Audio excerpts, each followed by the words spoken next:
যুবসাথী থেকে লক্ষ্মীর ভাণ্ডার, রাজ্য সরকারের ঘোষিত বিভিন্ন প্রকল্পের আবেদনের বিশেষ শিবির শুরু হলো মুর্শিদাবাদের কান্দির মোহনবাগান ময়দানে।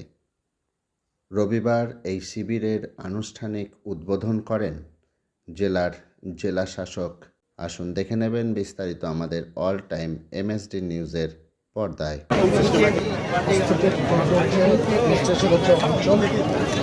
বলে আমাদের গভর্নমেন্টে প্রোগ্রাম শুরু হয়েছে আজ থেকে 15 তারিখ থেকে 26 তারিখ অবধি চলবে এবং এতে মোট 4 রকমের প্রকল্পের জন্য সব ফর্মস দেওয়া হচ্ছে, ফর্মসগুলো নেওয়া হচ্ছে।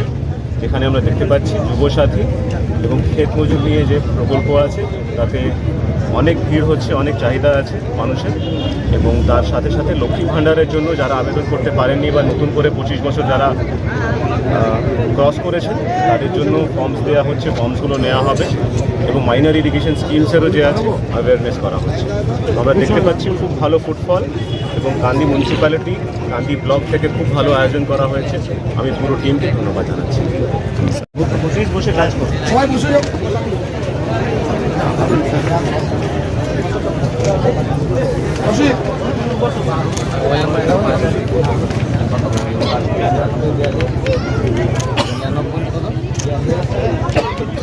আমাদের উন্নয়নের সরকারের 15 বছরের হিসাব আছে, সবার বাড়ি বাড়ি পৌঁছাবে। ডিএম সাহেব আজকে এটাকে দিয়ে স্টার্ট করলেন আপনাদেরকে, সবার বাড়ি বাড়ি বিডিও অফিস থেকে এবং পৌরসভা থেকে সবার বাড়ি বাড়ি। মাননীয় মমতা ব্যানার্জি জিন্দাবাদ। এটা কার এছাড়াও ফোন নম্বর